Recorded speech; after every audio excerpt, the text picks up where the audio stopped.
ਦਿੱਤੀ ਨਹੀਂ ਦਿੱਤੀ। ਅੱਜ ਤੋਂ ਮਜੀਠੇ ਦੀ ਜ਼ਿੰਮੇਵਾਰੀ ਤੁਹਾਡੀ ਹੈ। ਮਜੀਠੇ ਦੇ ਵਿਕਾਸ ਵਾਸਤੇ, ਮਜੀਠੇ ਨਗਰ ਕੌਂਸਲ ਦੀ ਤਰੱਕੀ ਵਾਸਤੇ, ਮਜੀਠੇ ਦੇ ਲੋਕਾਂ ਦੇ ਮਸਲੇ ਹੱਲ ਕਰਾਉਣ ਵਾਸਤੇ ਇਹਨਾਂ ਨੇ ਦਿਨ ਰਾਤ ਇੱਕ ਕਰਨਾ। ਮੈਂ ਆਸ ਕਰੂੰਗਾ, ਉਮੀਦ ਕਰੂੰਗਾ ਕਿ ਕਾਂਗਰਸ ਦੀ ਸਰਕਾਰ, ਚਾਹੇ ਅਸੀਂ ਆਪੋਜੀਸ਼ਨ ਵਾਲੇ ਲੋਕ ਇੱਥੇ ਮਜੀਠੇ 'ਚ ਕਾਬਜ ਹੋਏ ਆ, ਸਾਡਾ ਸਾਥ ਦੇਣਗੇ। ਜਿੱਥੇ ਕਾਂਗਰਸ ਦੀ ਸਰਕਾਰ ਸਾਡਾ ਸਾਥ ਦੇਊਗੀ ਅਸੀਂ ਉਹਨਾਂ ਦਾ ਧੰਨਵਾਦ ਕਰਾਂਗੇ। ਮਗਰ ਜੇ ਉਹ ਮਜੀਠੇ ਨਗਰ ਕੌਂਸਲ ਨਾਲ ਮਤਰੇਈ ਮਾਂ ਵਾਲਾ ਸਲੂਕ ਜਾਂ ਮਜੀਠੇ ਦੇ ਲੋਕਾਂ ਨਾਲ ਮਤਰੇਈ ਮਾਂ ਵਾਲਾ ਸਲੂਕ ਕਰਨਗੇ ਤੇ ਅਸੀਂ ਡਟ ਕੇ ਮਜੀਠੇ ਦੇ ਲੋਕਾਂ ਵਾਸਤੇ ਲੜਾਈ ਲੜਾਂਗੇ ਕਾਂਗਰਸ ਦੇ ਖਿਲਾਫ, ਔਰ ਮਜੀਠੇ ਦੇ ਲੋਕਾਂ ਦੀ ਸ਼ਾਨ 'ਚ, ਮਜੀਠੇ ਦੇ ਲੋਕਾਂ ਦੇ ਭਲੇ ਲਈ ਦਿਨ ਰਾਤ ਇੱਕ ਕਰਾਂਗੇ। ਇਸ ਲਈ ਮੈਂ ਫੇਰ ਸਮੁੱਚੀ ਪਾਰਟੀ ਵੱਲੋਂ, ਸਮੁੱਚੇ ਵਰਕਰਾਂ ਤੋਂ, ਜਿੱਥੇ ਉਹਨਾਂ ਦਾ ਧੰਨਵਾਦ ਵੀ ਕਰਦਾ ਕਿ ਉਹਨਾਂ ਦੀ ਮਿਹਨਤ ਸਦਕਾ ਭਾਵੇਂ ਕਾਂਗਰਸ ਨੇ ਬਹੁਤ ਧੱਕੇਸ਼ਾਹੀ ਕੌਂਸਲਰ ਦੀਆਂ ਚੋਣਾਂ 'ਚ ਕੀਤੀਆਂ, ਅਫਸਰਾਂ 'ਤੇ ਦਬਾਅ ਬਣਾਇਆ ਗਿਆ ਕਿ ਕਾਗਜ਼ ਰੱਦ ਕਰਤੇ ਜਾਣ, ਮਗਰ ਕੋਈ ਨਾ ਡੋਲਿਆ ਨਾ ਹਿੱਲਿਆ। ਤਗੜੇ ਹੋ ਕੇ ਸਭ ਨੇ ਪਹਿਰਾ ਦਿੱਤਾ ਔਰ ਵੱਡੀ ਜਿੱਤ ਹਾਸਲ ਕੀਤੀ ਹੈ। ਮੈਂ ਅਫਸਰ ਸਾਹਿਬਾਨਾਂ ਦਾ ਵੀ, ਜਿਨ੍ਹਾਂ ਨੇ ਸਹੀ ਕੰਮ ਕੀਤਾ, ਉਹਨਾਂ ਨੂੰ ਵੀ ਮੈਂ ਧੰਨਵਾਦ ਕਰਦਾ, ਉਹਨਾਂ ਨੂੰ ਵਧਾਈ ਵੀ ਦਿੰਦਾ। सर, एक जो कोविड ਨੂੰ ਲੈ ਕੇ ਸਰਕਾਰ ਹੁਣ ਬਹੁਤ ਸਾਰੀਆਂ ਸਖਤੀਆਂ ਵਰਤ ਰਹੀ ਹੈ। ਪਿਛਲੇ ਕਰੀਬ ਸਵਾ ਸਾਲ ਤੋਂ ਸਰਕਾਰ ਪਹਿਲਾਂ ਬਹੁਤ ਵੱਡੇ ਦਾਅਵੇ ਵੀ ਕਰਦੀ ਰਹੀ ਹੈ।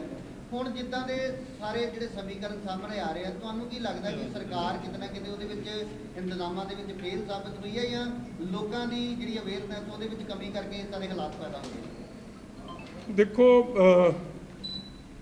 ਪੰਜਾਬ ਸਰਕਾਰ ਹੈਲਥ ਸਰਵਿਸਿਜ਼ ਕੋਲੈਪਸ ਕਰ ਗਈਆਂ ਨੇ। ਪੰਜਾਬ 'ਚ ਹੈਲਥ ਸਰਵਿਸਿਜ਼ ਇੱਕ ਇਕੱਲਾ ਮਹਿਕਮਾ ਬਣ ਕੇ ਰਹਿ ਗਿਆ, ਔਰ ਇਹ ਮਸਲਾ ਪੰਜਾਬ ਦੀ ਵਿਧਾਨ ਸਭਾ 'ਚ ਵੀ ਉੱਠਿਆ ਸੀ। ਔਰ ਉਸ ਵੇਲੇ ਕਿਉਂਕਿ ਕਾਂਗਰਸ ਦੀ ਵਿਧਾਨ ਸਭਾ 'ਚ ਗਿਣਤੀ ਵੱਧ ਹੈ ਤੇ ਉਹ ਸਮਝਦੇ ਅਸੀਂ ਰੌਲਾ ਪਾ ਕੇ ਸਪੀਕਰ ਸਾਹਿਬ ਸਾਡੇ ਨਾਲ ਸਹਿਮਤ ਰਹਿੰਦੇ, ਅਸੀਂ ਧੱਕੇ ਨਾਲ ਆਪਦੀ ਗੱਲ ਪਾਸ ਕਰ ਲਿਆਂਗੇ। ਇਹ ਰਿਕਾਰਡ ਦੀ ਗੱਲ ਹੈ ਕਿ ਜਦੋਂ ਹੈਲਥ ਦੀ ਗੱਲਾਂ ਹੋਈਆਂ, ਮੈਂ ਉਸ ਵੇਲੇ ਵੀ ਸ਼੍ਰੋਮਣੀ ਅਕਾਲੀ ਦਲ ਦੇ MLA ਸਾਹਿਬਾਨਾਂ ਨੇ, ਅਸੀਂ ਸਾਰਿਆਂ ਨੇ ਸਰਦਾਰ ਬਲਬੀਰ ਸਿੰਘ ਸਿੱਧੂ ਸਾਹਿਬ ਨੂੰ, ਸਰਦਾਰ ਕੈਪਟਨ ਅਮਰਿੰਦਰ ਸਿੰਘ ਨੂੰ ਇਹ ਗੱਲ ਕਹੀ ਕਿ ਤੁਹਾਡੇ ਹੈਲਥ ਦਾ ਇਹ ਜਿਹਾ ਜਲੂਸ ਨਿਕਲ ਗਿਆ, ਪੰਜਾਬ ਦੀ ਹੈਲਥ ਸਰਵਿਸਿਜ਼ ਨਾਂ ਦੀ ਕੋਈ ਚੀਜ਼ ਨਹੀਂ, ਕੋਲੈਪਸ ਕਰ ਗਈਆਂ ਨੇ। ਪੰਜਾਬ ਦੇ ਲੋਕਾਂ ਦੀ ਹੈਲਥ ICU ਤੋਂ ਵੀ ਹੈਲਥ ਮਹਿਕਮੇ ਦੇ ਹਾਲਾਤ ਬੱਤਰ ਹੋ ਗਏ ਆ। ਕਿਉਂ ਮੈਂ ਇਹ ਗੱਲ ਕਹੀ? ਮੈਂ ਕਿਹਾ ਤੁਹਾਡੇ ਬਲਬੀਰ ਸਿੱਧੂ ਨੇ ਵੀ ਆਪਦਾ ਇਲਾਜ ਕਿੱਥੋਂ ਕਰਾਇਆ? ਪ੍ਰਾਈਵੇਟ ਹਸਪਤਾਲ ਤੋਂ।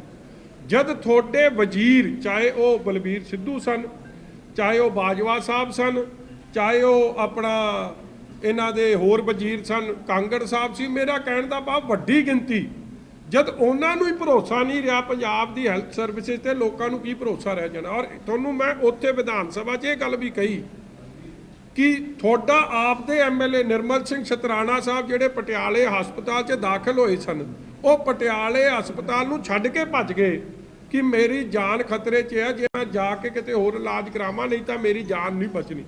ਛੋਟੀ ਕਾਂਗਰਸ ਦੇ MLA ਸਾਹਿਬਾਨਾਂ ਨੇ ਹੈਲਥ ਸਰਵਿਸਿਜ਼ ਦਾ ਪਰਦਾ ਫਾਸ਼ ਕੀਤਾ, ਮਗਰ ਮੇਰੀ ਗੱਲ ਕਿਤੇ ਸਰਦਾਰ ਬਲਬੀਰ ਸਿੰਘ ਸਿੱਧੂ ਸਾਹਿਬ ਨੂੰ ਤੇ ਕਾਂਗਰਸ ਨੂੰ ਚੰਗੀ ਨਹੀਂ ਲੱਗੀ, ਰੌਲਾ ਪਾਉਣ ਲੱਗ ਗਏ। ਮੇਰਾ ਫਰਜ਼, ਮੇਰਾ ਕੰਮ ਇਹ ਨਹੀਂ ਸੀ। ਮੇਰਾ ਕੰਮ ਸੀ ਕਮੀ ਪੇਸ਼ੀ ਨੂੰ ਉਜਾਗਰ ਕਰਨਾ, ਉਹਦੇ 'ਚ ਤਬਦੀਲੀ ਲਿਆਉਣਾ, ਉਹਦੇ 'ਚ ਸੁਧਾਰ ਲਿਆਉਣਾ ਕਿ ਪੰਜਾਬ ਦੇ ਲੋਕਾਂ ਨੂੰ ਸਹੀ ਸਹੂਲਤ ਮਿਲ ਜੇ। ਮਗਰ ਤੂੰ ਮੈਂ 'ਚ ਕੰਮ ਨੂੰ ਪਾ ਕੇ ਉਹ ਆਪਦੀ ਜ਼ਿੰਮੇਵਾਰੀ ਤੋਂ ਭੱਜ ਗਏ। ਮਗਰ ਅੱਜ ਅਸਲੀਅਤ ਸਾਹਮਣੇ ਆ, ਨਾ ਬੈੱਡ ਮਿਲੇ। ਜੇ ਬੈੱਡ ਨਹੀਂ ਮਿਲਦਾ, ਜੇ ਬੈੱਡ ਮਿਲ ਜਾਂਦਾ ਤੇ ਫਿਰ ਆਕਸੀਜਨ ਨਹੀਂ ਮਿਲਦੀ, ਜੇ ਆਕਸੀਜਨ ਮਿਲ ਜਾਂਦਾ ਤੇ ਰੈਮਡਿਸਿਵਿਰ ਨਹੀਂ ਮਿਲਦੀ, ਜੇ ਰੈਮਡਿਸਿਵਿਰ ਮਿਲ ਜਾਂਦੀ ਤਾਂ ਡੋਲੋ ਦਾ ਪਤਾ ਨਹੀਂ ਮਿਲ ਰਿਹਾ। ਹਾਲਾਤ ਇਹ ਬਣ ਗਏ। ਔਰ ਅਮਨਦੀਪ ਹਸਪਤਾਲ ਵਰਗੇ ਕਈ ਹਸਪਤਾਲ ਨੇ ਜਿਹਦੀ ਗੱਲ ਮੈਂ ਬਾਰ-ਬਾਰ ਉਜਾਗਰ ਕੀਤੀ ਹੈ, ਮਗਰ ਸਰਕਾਰ ਦੇ ਵਜ਼ੀਰ ਉਹਨਾਂ ਨਾਲ ਰਲੇ ਆ ਡਾਕਟਰ ਅਵਤਾਰ ਨਾਲ ਕਿ ਜਿਹਨੇ 21 ਲੱਖ ਦਾ ਬਿੱਲ ਇੱਕ ਮਰੀਜ਼ ਦਾ ਸਾਡੇ ਚਵਿੰਡੇ ਦੇਵੀ ਤੋਂ ਬਣਾਇਆ, ਉਹ ਬਜ਼ੁਰਗ ਪੂਰੇ ਵੀ ਹੋ ਗਏ, 21 ਲੱਖ ਦਾ ਬਿੱਲ ਕਿਸ ਮੂੰਹ ਨਾਲ ਬਣਾਇਆ? ਅੱਜ ਤੱਕ ਸਰਕਾਰ ਉਹਨਾਂ ਦੇ ਖਿਲਾਫ ਕਿਉਂ ਨਹੀਂ ਐਕਸ਼ਨ ਲੈ ਰਹੀ ਹੈ? ਇਸ ਤਰੀਕੇ ਦੇ ਜਦੋਂ ਹਾਂ ਕੁਝ ਹਸਪਤਾਲਾਂ ਨੇ, ਕੁਝ ਡਾਕਟਰਾਂ ਨੇ ਚੰਗਾ ਕੰਮ ਕੀਤਾ, ਮੈਂ ਉਹਨਾਂ ਨੂੰ ਵਧਾਈ ਦਿੰਦਾ, ਮਗਰ ਜਿਨ੍ਹਾਂ ਨੇ ਇੱਕ ਤਰੀਕੇ ਦੀ ਐਕਸਟੋਰਸ਼ਨ ਕੀਤੀ ਆ ECH ਦੀ ਜਿਹੜੀ ਆਰਮੀ ਦੀ ਸਕੀਮ ਚੱਲਦੀ ਹੈ, ਉਹਦੇ 'ਚ ਵੀ ਇਸ ਹਸਪਤਾਲ ਦਾ ਨਾਂ ਸਾਹਮਣੇ ਆਇਆ। ਮਗਰ ਪੁਲਿਸ ਐਕਸ਼ਨ ਲੈਣ ਦੀ ਜਗ੍ਹਾ ਪੁਲਿਸ ਉਹਨਾਂ ਦੀ ਮਦਦ ਤੇ ਹੋ ਰਹੀ ਹੈ। ਜਦੋਂ ਤੁੱਲੀ ਲੈਬਸ ਦੀ ਕਹਾਣੀ ਆਈ, ਇੱਕ ਅਫਸਰ ਨੇ ਰਿਪੋਰਟ ਦਿੱਤੀ ਜਿਹੜਾ ਨੈਗੇਟਿਵ ਦਾ ਪੋਜ਼ਿਟਿਵ, ਪੋਜ਼ਿਟਿਵ ਦਾ ਨੈਗੇਟਿਵ ਕਰ ਰਿਹਾ ਸੀ। ਉਦੋਂ ਸਰਕਾਰ ਨੇ ਗਲਤ ਕੰਮ ਕਰਨ ਵਾਲਿਆਂ ਦੀ, ਹਸਪਤਾਲਾਂ ਦੀ, ਡਾਕਟਰਾਂ ਦੀ, ਗਲਤ ਟੈਸਟ ਕਰਨ ਵਾਲਿਆਂ ਦੀ ਜਦ ਮਦਦ ਕਰੇ ਤਾਂ ਫਿਰ ਅੱਜ ਰਿਜ਼ਲਟ ਇਹੀ ਨਿਕਲਣਾ ਸੀ, ਕੋਲੈਪਸ ਹੋਣਾ। ਅੱਜ ਡੈਥ ਰੇਟ ਪੰਜਾਬ 'ਚ ਹਾਈਐਸਟ ਹੈ। ਲੋਕ ਆਪਦੇ ਰੱਬ ਬਚਾ ਲਵੇ, ਲੋਕ ਆਪਣੀ ਜਾਨ ਆਪ ਬਚਾ ਲੈਣ ਤੇ ਕੁਛ ਹੈ। ਸਰਕਾਰੀ ਹਸਪਤਾਲਾਂ 'ਚ ਤਾਂ ਕਾਂਗਰਸ ਦੇ ਆਪ ਦੇ ਐਮਐਲਏ ਵਜ਼ੀਰਾਂ ਦਾ ਭਰੋਸਾ ਨਹੀਂ ਤੇ ਲੋਕ ਕਿੱਥੋਂ ਭਰੋਸਾ ਕਰਨ।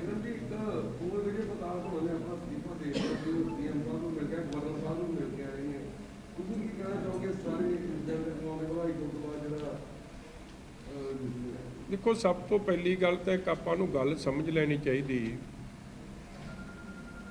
ਇਹ ਅਫਸਰ ਚਲਾਕ ਲੂੰਬੜੀ ਆ। ਇਹ ਅਫਸਰ ਨਹੀਂ ਹੈ ਇਹਨੇ ਜਾਣਾ ਆਮ ਆਦਮੀ ਪਾਰਟੀ ਇਹਨੇ ਜੁਆਇਨ ਕਰਨੀ ਹੈ। ਇਹ ਕੇਜਰੀਵਾਲ ਦੇ ਇਸ਼ਾਰੇ ਤੇ ਨੱਚ ਰਿਹਾ ਅੱਜ ਕੱਲ੍ਹ। ਜਿਹੜਾ ਅਫਸਰ ਹਾਈ ਕੋਰਟ ਦਾ ਸਨਮਾਨ ਨਾ ਕਰੇ, ਹਾਈ ਕੋਰਟ ਕੌਣ ਗਿਆ? ਪੁਲਿਸ ਦੇ ਮੁਲਾਜ਼ਮ ਗਏ, ਇਹਦੇ ਜੂਨੀਅਰ, ਇਹਦੇ ਸਬਆਰਡੀਨੇਟਸ, ਕੋਈ ਹੋਰ ਨਹੀਂ ਗਿਆ। ਔਰ ਅੱਜ ਦੇ ਨਹੀਂ ਬੜੇ, ਦੇਖੋ ਕੋਈ ਵੀ ਏਜੰਸੀ ਪੰਜਾਬ 'ਚ, ਆਪਾਂ ਦੇਸ਼ ਦੇ ਨਾਗਰਿਕ ਹਾਂ, ਦੇਸ਼ ਦੇ ਲੋਕ ਸੰਵਿਧਾਨ 'ਚ ਵਿਸ਼ਵਾਸ ਰੱਖਦੇ। ਔਰ ਸੰਵਿਧਾਨ ਕੀ ਕਹਿੰਦਾ ਕਿ ਜੇ ਕੋਈ ਏਜੰਸੀ, ਚਾਹੇ ਪੁਲਿਸ ਹੈ, ਚਾਹੇ ਹੋਰ ਕੋਈ CBI ਹੈ ਜਾਂ NIA ਹੈ ਜਾਂ ਕੋਈ ਮਹਿਕਮਾ ਹੋਰ ਇਨਵੈਸਟੀਗੇਟਿੰਗ ਏਜੰਸੀ, ਉਹ ਕਿਸੇ ਦੇ ਖਿਲਾਫ ਵੀ ਕੋਈ ਚੀਜ਼ ਲਿਆਉਂਦਾ, ਉਸ ਨਾਗਰਿਕ ਕੋਲੇ ਹੱਕ ਹੈ ਕਿ ਉਹ ਜਿਹੜੀ ਕੋਰਟ ਹੈ, ਜੁਡੀਸ਼ਰੀ ਹੈ, ਇੰਡੀਪੈਂਡੈਂਟ ਜੁਡੀਸ਼ਰੀ ਹੈ, ਜਿਹੜਾ ਚੌਥਾ ਪਾਵਾ ਆਪਾਂ ਕਹਿ ਦਿੰਦੇ ਆ, ਲੈਜਿਸਲੇਚਰ, ਐਗਜ਼ੈਕਟਿਵ, ਜੁਡੀਸ਼ਰੀ ਤੇ ਪ੍ਰੈਸ ਨੂੰ ਚੌਥਾ ਪਾਵਾ ਕਹਿ ਦਿੰਦੇ, ਮਤਲਬ ਕਿ ਉਹ ਆਪ ਦੀ ਜਾ ਕੇ ਅਪੀਲ ਕੋਰਟਾਂ 'ਚ ਕਰ ਸਕਦਾ। ਤੇ ਕੋਰਟ ਦੇ ਜਾ ਕੇ ਕਿਸੇ ਅਫਸਰ ਨੇ ਆਪਦੇ ਸੀਨੀਅਰ ਅਫਸਰ ਦੇ ਖਿਲਾਫ ਗੁਹਾਰ ਲਾਈ, ਹਾਈ ਕੋਰਟ 'ਚ ਲੰਮਾ ਸਮਾਂ ਕੇਸ ਚੱਲਿਆ। ਜਦੋਂ ਤਾਂ ਜਿੱਤ ਜਾਂਦੇ ਸੀ ਇਹ ਤੇ ਫਿਰ ਕੋਰਟ ਚੰਗੀ ਆ, ਜੇ ਕੋਰਟ ਨੇ ਫੈਸਲਾ ਦੇ ਦਿੱਤਾ ਇਹਨਾਂ ਦੇ ਉਲਟ ਤੇ ਕੋਰਟ ਮਾੜੀ ਆ। ਇਹ ਜਿਹੜਾ ਕੰਮ ਹੈ, ਤੁਸੀਂ ਮੈਨੂੰ ਇੱਕ ਗੱਲ ਦੱਸੋ, ਸਰਵਿਸ ਰੂਲ 'ਚ ਕਿੱਥੇ ਕਹਿੰਦਾ ਕਿਹੜਾ ਅਫਸਰ ਇੱਕ ਦਿਨ ਜਾ ਕੇ ਕਦੇ ਜੇ ਕਿਸੇ ਨੇ ਅਸਤੀਫਾ ਦੇਣਾ, ਦੇਖੋ ਕੋਈ ਬੰਦਾ ਕੰਮ ਚੋਰ ਹੋਵੇ, ਆਪ ਦਾ ਕੰਮ ਆਉਂਦਾ ਨਾ ਹੋਵੇ, ਸਿਆਸਤ ਕਰਨਾ ਚਾਹੁੰਦਾ ਹੋਵੇ, ਉਹ ਜਿਹੇ ਅਨਪ੍ਰੋਫੈਸ਼ਨਲ ਅਫਸਰ ਇਹ ਜਿਹੇ ਕੰਮ ਕਰਦੇ। ਕਹਿੰਦੇ ਮੇਰੀ ਭਾਵਨਾ ਬਹੁਤ ਆਹਤ ਹੋਈ। ਨਹੀਂ ਜਿਹੜੀ ਉਹਨਾਂ ਨੇ ਜਿਹੜੀ ਇੱਕ ਲਾਈਨ ਕਹੀ ਕਿ ਮੈਂ ਪੰਜਾਬ ਦੀ ਸੇਵਾ ਕਰਦਾ ਰਹੂੰਗਾ, ਪਰ IPS ਦੇ ਤੌਰ ਤੇ ਨਹੀਂ, ਉਹਦਾ ਕੀ ਮਤਲਬ? ਮੇਰੀ ਬੇਨਤੀ, ਤੁਸੀਂ ਨਾ ਮੇਰੀ ਜਾਂ ਤਾਂ ਗੱਲ ਸੁਣ ਲਓ ਜਾਂ ਸੁਣਾ ਲਓ। ਮੇਰੀ ਇੱਕੋ ਬੇਨਤੀ ਹੈ, ਜਿਹੜਾ ਵਰਦੀ ਪਾ ਲੈਂਦਾ ਨਾ ਉਹਦੀ ਇਹ ਜ਼ਿੰਮੇਵਾਰੀ ਬਣ ਜਾਂਦੀ ਹੈ ਕਿ ਇਹ ਦੇਸ਼ ਦੇ ਕਾਨੂੰਨ ਦਾ ਉਹ ਰਖਵਾਲਾ ਵੀ ਹੁੰਦਾ ਹੈ, ਉਹਨੂੰ ਵਿਦਆਊਟ ਫੇਅਰ, ਵਿਦਆਊਟ ਪ੍ਰੈਜੁਡਿਸ, ਬਗੈਰ ਭੇਦਭਾਵ ਤੋਂ ਆਪਦੀ ਡਿਊਟੀ ਨਿਭਾਉਣੀ ਹੁੰਦੀ ਹੈ। ਮਗਰ ਜਿਹਦੇ ਚੱਕਰ ਕੁਝ ਹੋਰ ਚੱਲ ਜਾਣ, ਜਿਹਨੇ ਕਰਨੀ ਹੋਵੇ ਸਿਆਸਤ, ਫਿਰ ਉਹ ਕਰਦਾ ਇਹ ਜੇ ਕੰਮ। ਅਫਸਰ ਇੱਕ ਨਹੀਂ ਆ, IPS ਕਈ ਭਰਤੀ ਹੋਇਆ, ਕਈ ਰਿਟਾਇਰ ਹੋ ਗਏ ਆ। ਕਿੰਨੇ IPS ਤੁਸੀਂ ਵੇਖੇ ਇਹ ਜਾਂ ਰੰਗ ਗੁੱਲ ਖਿਲਾਉਂਦੇ ਆ? ਪਹਿਲਾਂ ਤਾਂ ਮੈਂ ਕੈਪਟਨ ਅਮਰਿੰਦਰ ਸਿੰਘ ਨੂੰ ਪੁੱਛਣਾ ਚਾਹੁੰਦਾ ਕਿ SIT ਤੁਸੀਂ ਬਣਾਈ, ਕਿਸੇ ਹੋਰ ਨੇ ਤਾਂ ਨਹੀਂ ਬਣਾਈ ਨਾ, SIT ਕਾਂਗਰਸ ਨੇ ਬਣਾਈ ਸੀ। ਉਹਦੇ 'ਚ ਇੱਕ ADGP ਰੈਂਕ ਦਾ ਅਫਸਰ ਪ੍ਰਬੋਧ ਕੁਮਾਰ ਜੀ ਪਾਇਆ। ਪ੍ਰਬੋਧ ਕੁਮਾਰ ਜੀ ਕੌਣ? ਜਿਹਨੇ ਲੰਮਾ ਸਮਾਂ ਦੇਸ਼ ਦੀ ਵੱਖ-ਵੱਖ ਏਜੰਸੀਆਂ 'ਚ ਸੇਵਾ ਕੀਤੀ ਹੈ। ਉਹਨਾਂ ਨੇ ਦਿੱਲੀ, ਉਹਨਾਂ ਦੀ ਕਾਰਗੁਜ਼ਾਰੀ ਐਡੀ ਚੰਗੀ ਮੰਨੀ ਗਈ ਹੈ ਕਿ ਲੰਮਾ ਸਮਾਂ ਤਾਂ ਉਹਨਾਂ ਦੀ ਸਰਵਿਸਿਜ਼ ਦਿੱਲੀ ਲੈਂਦੀ ਲਈ ਹੈ, ਕਿਉਂਕਿ ਦਿੱਲੀ 'ਚ ਸਾਰੇ ਦੇਸ਼ ਦੇ ਜਿਹੜੇ ਵੱਡੇ ਵੱਡੇ ਕੇਸ ਹੈ ਉਹ ਦਿੱਲੀ ਜਾਂਦੇ, ਚਾਹੇ ਉਹ NIA ਹੈ, CBI ਹੈ, ਜੋ ਵੀ ਕੇਸ ਸੀ ਉਹਨਾਂ ਨੂੰ ਮਿਲਦੇ ਰਹੇ। ਉਹਨਾਂ ਨੂੰ ਇਹਦਾ ਹੈੱਡ ਬਣਾਇਆ। ਚਲੋ ਸਭ ਨੂੰ ਹੋ ਗਿਆ ਕਿ ਜਦ ਇਹਨਾਂ ਦਾ ਹੈੱਡ ਬਣਾਤਾ, ਹੁਣ ਹੈੱਡ ਜੋ ਕਰੂ ਉਹ ਠੀਕ ਹੈ। ਮਗਰ ਹੋਇਆ ਕੀ, ਹੈੱਡ CBI ਦਾ ਜਿਹੜਾ ਉੱਥੋਂ ਦਿੱਲੀ ਤੋਂ ਆਇਆ ਸੀ ਪ੍ਰਬੋਧ ਕੁਮਾਰ, ਜਦੋਂ ਪੰਜਾਬ ਲੰਮੇ ਸਮੇਂ ਬਾਅਦ ਵਾਪਸ ਆਏ ਆ, ਉਹਨਾਂ ਨੇ ਇੱਕ ਚਿੱਠੀ ਲਿਖਤੀ DGP ਨੂੰ ਕਿ ਇਹ ਜਿਹੜਾ ਕੁਝ ਕਰਦਾ ਫਿਰਦਾ ਹੈ, ਇਹ ਆਪ ਜਿਹੜਾ ਅਫਸਰ ਦਾ ਤੁਸੀਂ ਨਾਂ ਲਿਆ ਨਟਵਰ ਲਾਲ, ਇਹਦਾ ਸਾਡੇ ਨਾਲ ਕੋਈ ਲੈਣਾ ਦੇਣਾ ਨਹੀਂ, ਇਹ ਆਪਦੀ ਮਰਜ਼ੀ ਨਾਲ ਹੀ ਕੰਮ ਕਰ ਰਿਹਾ। ਜਦੋਂ ਜਿਹੜੀ SIT ਕੈਪਟਨ ਸਾਹਿਬ ਨੇ ਬਣਾਈ, ਉਹ ਤੇ ਬੇਭਰੋਸਗੀ ਕਿਹਨੇ ਜਿਤਾਈ? ਉਹਨਾਂ ਦੇ ADGP, ਮਤਲਬ ਕਿ ਕੁੰਵਰ ਵਿਜੇ ਪ੍ਰਤਾਪ ਦੇ ਸੀਨੀਅਰ ਨੇ। ਅਸੀਂ ਨਹੀਂ, ਸਾਡਾ ਕੋਈ ਆਪੋਜੀਸ਼ਨ ਦਾ ਕੋਈ ਲੈਣਾ ਦੇਣਾ ਨਹੀਂ ਇਹਦੇ 'ਚ।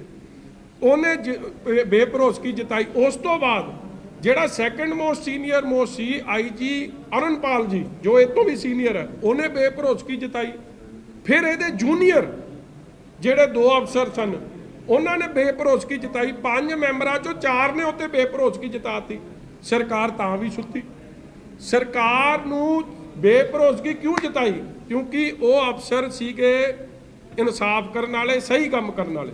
ਉਹਨਾਂ ਨੂੰ ਗੁਰੂ ਗ੍ਰੰਥ ਸਾਹਿਬ ਮਹਾਰਾਜ ਦਾ ਭੈ ਸੀ। ਉਹਨਾਂ ਨੂੰ ਇਹ ਡਰ ਸੀ ਕਿ ਜੇ ਅਸੀਂ ਗਲਤ ਕਰਾਂਗੇ ਤੇ ਸਾਨੂੰ ਰੱਬ ਨਹੀਂ ਮਾਫ ਕਰੂ ਕੋਈ। ਉਹ ਬੰਦਿਆਂ ਨੇ ਜਦੋਂ ਬੇਭਰੋਸਗੀ ਜਤਾਈ, ਇਹ ਨਹੀਂ ਕਿ ਇਹ ਗੱਲ ਸਾਹਮਣੇ ਆਉਣੀ ਚਾਹੀਦੀ ਸੀ ਕਿ ਉਹਨਾਂ ਦੀ ਬੇਭਰੋਸਗੀ ਕੀ ਸੀ। ਉਹਨਾਂ ਨੇ ਇਹ ਕਿਹਾ ਕਿ ਜਿਹੜੇ ਚਲਾਨ ਪੇਸ਼ ਕਰ ਰਿਹਾ ਇਹ ਗਲਤ ਨੇ। ਉਹਨੇ ਕਹਿਤਾ ਸੀ, ਅੱਜ ਤੋਂ 1.5 ਸਾਲ ਪਹਿਲਾਂ ਕਹਿਤਾ ਸੀ, ਮਗਰ ਕਾਂਗਰਸ ਸਰਕਾਰ ਨੇ ਆਪ ਦਾ ਸਿਆਸੀਕਰਨ ਕਰਨਾ ਸੀ। ਉਹਨਾਂ ਨੂੰ ਲਾਂਬੇ ਕਰਤਾ, ਇਹਨੂੰ ਰੱਖ ਲਿਆ। ਉਹ ਸਿਆਸੀਕਰਨ ਦਾ ਨਤੀਜਾ ਅੱਜ ਨਿਕਲਿਆ ਕਿ ਜਦੋਂ ਜੱਜ ਸਾਹਿਬ ਦੇ ਕੇਸ ਲੱਗਿਆ ਤੇ ਜੱਜ ਸਾਹਿਬ ਨੇ ਵੀ ਉਹੀ ਗੱਲ ਕਰਤੀ ਕਿ ਜਿਹੜੀ ਇਹ ਇਨਕੁਆਇਰੀ ਹੈ ਕੋਈ ਇਹ ਜਿਹਾ ਅਫਸਰ ਕਰੇ ਜਿਹਦਾ ਆਪ ਦਾ ਕੋਈ ਇੰਟਰਸਟ ਨਾ ਹੋਵੇ, ਜਿਹਨੇ ਸਿਆਸਤ ਨਾ ਕਰਨੀ ਹੋਵੇ, ਜਿਹਦੀ ਮੋਟੀਵੇਟਡ ਇਨਕੁਆਇਰੀ ਨਾ ਹੋਵੇ, ਜਿਹਦੇ ਆਪ ਦੇ ਕੋਈ ਉਹਦੇ 'ਚ ਲੋਭ ਲਾਲਚ ਨਾ ਹੋਵੇ। ਇਸ ਲਈ ਉਹਨੇ ਕਿਹਾ ਕਿ ਇਨਕੁਆਇਰੀ ਦੇਖੋ, ਜੇ ਜੱਜ ਸਾਹਿਬ ਇਨਕੁਆਇਰੀ ਤਾਂ ਬਾਹਰ ਵੀ ਕਿਤੇ ਦੇ ਸਕਦੇ ਸੀ, ਹਰਿਆਣੇ 'ਚ ਦੇ ਸਕਦੇ, ਦਿੱਲੀ 'ਚ ਦੇ ਸਕਦੇ। ਉਹਨੇ ਕਿਹਾ SIT ਪੰਜਾਬ ਸਰਕਾਰ ਹੀ ਬਣਾ ਲਵੇ, ਮਗਰ ਬਣਾਵੇ ਉਹੋ ਜੀ ਜਿਹੜਾ ਸਹੀ ਕੰਮ ਕਰਨ, ਆਪਣੀ ਬਦਲਾਖੋਰੀ ਜਾਂ ਰਾਜਨੀਤੀ ਤੋਂ ਪ੍ਰੇਰਿਤ ਹੋ ਕੇ ਕੋਈ ਕੰਮ ਨਾ ਕਰਨ। ਮੇਰਾ ਕਹਿਣ ਦਾ ਭਾਵ, ਜੋ ਗੱਲ ਅਫਸਰਾਂ ਨੇ ਪਹਿਲਾਂ ਆਖੀ ਉਹੀ ਗੱਲ ਕੋਰਟ ਨੇ ਫਿਰ ਆਖਤੀ। ਹੁਣ ਕਾਂਗਰਸ ਦੀ ਐਡੀ ਕੀ ਮਜਬੂਰੀ ਆ? ਜਾਂ ਤਾਂ ਕੈਪਟਨ ਸਾਹਿਬ ਕਹਿ ਦੇਣ ਕਿ ਦਿਨਕਰ ਗੁਪਤਾ ਜੀ ਨਲਾਇਕ, ਸਾਰੀ ਪੁਲਿਸ ਦੀ ਫੋਰਸ ਨਲਾਇਕ, ਸਾਡੇ ਕੋਲ ਤਾਂ ਇੱਕੋ ਲਾਇਕ ਅਫਸਰ ਹੈ, ਜਾਂ ਤਾਂ ਇਹ ਕਹਿ ਦੇਣ। ਨਹੀਂ ਤਾਂ ਦੇਖੋ ਪੁਲਿਸ ਪੰਜਾਬ ਸਰਕਾਰ ਕੋਲ ਇੰਨੇ ਕਾਬਲ ਅਫਸਰ ਨੇ, ਕਿਸੇ ਤੋਂ ਇਨਕੁਆਇਰੀ ਕਰਾ ਦੇਣ। ਹਾਂ, ਮਗਰ ਇਨਕੁਆਇਰੀ ਸਹੀ ਹੋਵੇ, ਸੱਚ ਸਾਹਮਣੇ ਆਵੇ, ਜਿਹੜੇ ਵੀ ਦੋਸ਼ੀ ਆ ਉਹਨਾਂ ਦੇ ਖਿਲਾਫ ਕਾਰਵਾਈ ਹੋਵੇ। ਮਗਰ ਜਿਹੜਾ ਰਾਜਨੀਤੀਕਰਨ ਕਰਕੇ ਰੱਬ ਜਿਹੜੇ ਕਹਿੰਦੇ ਨਾ ਸ਼ੁਭ ਕਰਮਨ ਤੇ ਕਬੂ ਨਾ ਟਰੂ, ਸੱਚਾ ਪਾਤਸ਼ਾਹ ਸਭ ਲਈ ਆ।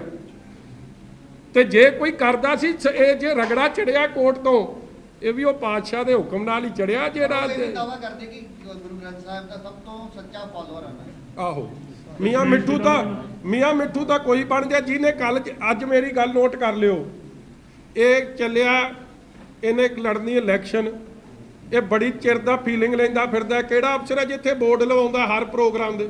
ਕੋਈ ਹੋਰ ਅਫਸਰ ਵੇਖਿਆ? ਪ੍ਰੋਫੈਸ਼ਨਲਿਜ਼ਮ ਕੀ ਹੈ ਕਿ ਤੁਸੀਂ ਕਿਸੇ ਦੇ ਨਾਲ, ਕਿਸੇ ਪਾਰਟੀ ਨਾਲ ਜਾਂ ਕਿਸੇ ਸੰਸਥਾ ਨਾਲ ਜਾਂ ਕਿਸੇ ਨਾਲ ਵੀ ਤੁਸੀਂ ਨਾ ਦੇਖੋ। You have to be detached from everybody. ਤੁਸੀਂ ਆਪ ਦੀ ਜ਼ਿੰਮੇਵਾਰੀ ਨਿਭਾਉਣੀ ਹੈ। ਹੋਰ ਕਿੰਨੇ ਅਫਸਰਾਂ ਦੇ ਤੁਸੀਂ ਬੋਰਡ ਲੱਗਦੇ ਵੇਖੇ ਆ? ਇਸ ਲਈ ਜਿਹੜਾ ਇੱਕ ਤੁਹਾਡੇ ਕੈਮਰਿਆਂ ਦਾ ਬੜਾ ਭੁੱਖਾ ਹੈ, ਮੈਨੂੰ ਇਹ ਗੱਲ ਦੱਸਿਓ, ਇਹਨੇ ਜੇ ਅਸਤੀਫਾ ਦੇਣਾ ਸੀ ਤੇ ਆਪ ਦਾ ਅਸਤੀਫਾ ਤਾਂ ਇਹ ਦੇਵੇ DGP ਨੂੰ, ਚਲੋ ਵੱਧ ਤੋਂ ਵੱਧ ਹੋਮ ਸੈਕਟਰੀ ਨੂੰ।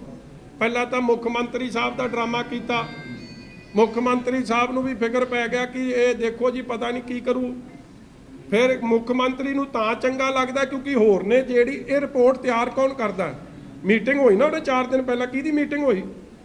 ਮੁੱਖ ਮੰਤਰੀ ਦੇ ਘਰ 'ਚ ਜਾਖੜ ਸਾਹਿਬ ਨੂੰ ਸੱਦਿਆ। ਜਾਖੜ ਦਾ ਕੀ ਕੰਮ ਹੈ ਜੀ ਇਸ ਇਨਵੈਸਟੀਗੇਸ਼ਨ 'ਚ?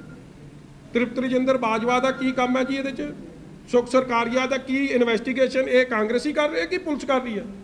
ਇਸੇ ਗੱਲ ਤੋਂ ਸਾਫ਼ ਹੋ ਗਿਆ ਕਿ ਇੰਡੀਪੈਂਡੈਂਟ ਨਹੀਂ ਹੈ। ਇੱਕ ਵਾਰੀ ਨਹੀਂ ਹੋਇਆ, ਅਨੇਕਾਂ ਵਾਰੀ ਹੋ ਗਿਆ ਕਿ ਜੋ ਕਹਿੰਦੇ ਆ, ਜੋ ਇਹ ਕਹਿ ਦੇਵੇ ਸੁੱਖੀ ਰੰਧਾਵਾ ਇਹ ਘੁੱਗੀ ਮਾਰ ਦਿੰਦਾ। ਇਹ ਤਾਂ ਉਹਨਾਂ ਦਾ ਉਹ ਜਿਹੜਾ ਕੇਜਡ ਪੈਰਟ, ਜਿਹੜਾ ਸੁਪਰੀਮ ਕੋਰਟ ਨੇ ਕਿਹਾ ਸੀ ਨਾ, ਕੇਜਡ ਪੈਰਟ ਜਿਹੜਾ ਤੋਤਾ ਹੁੰਦਾ ਪਿੰਜਰੇ 'ਚ ਬੰਦੇ, ਉਹਨਾਂ ਦਾ ਤੋਤਾ ਸਿਆਸੀ ਲੋਕਾਂ ਦਾ।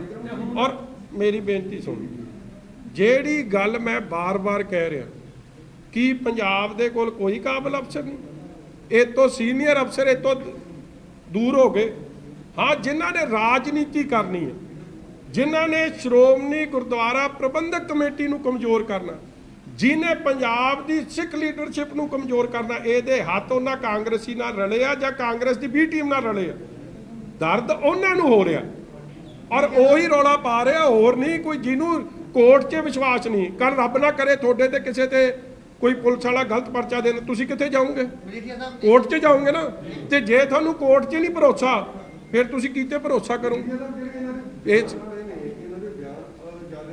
ਇੱਕ ਮੇਰੀ ਲਾਸਟ ਗੱਲ ਸੁਣ ਲਓ ਯਾਰ, ਤੁਸੀਂ ਵਿੱਚ ਹੀ ਮੁੜ ਕੇ ਕੋਈ ਜਾਵੇ ਗਵਰਨਰ ਕੋਲ ਭਾਈ ਤੇਰਾ ਕੀ ਕੰਮ ਹੈ? ਫਿਰ ਪ੍ਰੈਸ ਨੂੰ ਸੁਨੇਹਾ ਲੱਗਦਾ ਮੈਂ ਗਵਰਨਰ ਕੋਲ ਚੱਲਿਆ। ਗਵਰਨਰ ਸਾਹਿਬ ਨੇ ਵੀ 9 ਮਿੰਟ 'ਚ ਤੋੜਤਾ ਕਿ ਰਫੂ ਚੱਕਰ ਹੋ ਜਾਏ ਤਾਂ ਸਿਆਸੀ ਬੰਦਾ ਹੈ। ਇਹ ਅਫਸਰ ਨਹੀਂ ਰਿਹਾ ਹੁਣ। ਫਿਰ ਇਹ ਗਿਆ ਰਾਣਾ KP ਜੀ ਕੋਲ, ਉੱਥੇ ਟਿੰਡੇ ਲੈਣ ਗਿਆ ਸੀ। ਇਸ ਲਈ ਮੇਰਾ ਵੀਰ ਕੋਈ ਚੰਗਾ ਸਵਾਲ ਕਰੋ, ਕੋਈ ਸਮਝਦਾਰ ਸਵਾਲ ਕਰੋ। ਜਿਹੜੇ ਲੋਕ ਅੱਜ ਕਿਸੇ ਸਿਆਸੀ ਪਾਰਟੀ ਦੇ ਹਿੱਤ 'ਚ ਵਿਕ ਚੁੱਕੇ ਆ, ਆਪ ਦੀ ਸੌ ਨੂੰ ਭੁੱਲ ਗਏ ਆ, ਅੱਜ ਰਾਜਨੀਤੀ 'ਚ ਆਉਣਾ ਚਾਹੁੰਦੇ, ਜੀ ਸਦਕੇ ਆਉਣ, ਡਰਾਮਾ ਛੱਡਣ। ਉਹ ਜਿਹੜਾ ਇੱਕ ਹੋਰ ਹੈ ਠੋਕੋ ਤਾਲੀ, ਹਾਂ ਉਹ ਉਦਣ ਹੀ ਕਰ ਲਓ ਤੇ ਕਰ ਲਓ। ਇੱਕ ਪਾਸੇ ਅਸਤੀਫਾ ਹੁੰਦਾ, ਦੂਸਰੇ ਪਾਸੇ ਹਾਂ ਇਹ ਬਰਗਾੜੀ ਜਾ ਕੇ ਹਾਂ ਇਹੀ ਤਾਂ ਮੈਂ, ਇਹ ਟਾਈਮਿੰਗ ਵੇਖੋ। ਇਹ ਠੋਕੋ ਤਾਲੀ ਪਹਿਲਾਂ ਤਾਂ ਗਈ ਨਹੀਂ ਉੱਥੇ, ਹੁਣ ਪੁੱਠੇ ਪੈਰ ਗਿਆ ਉੱਥੇ।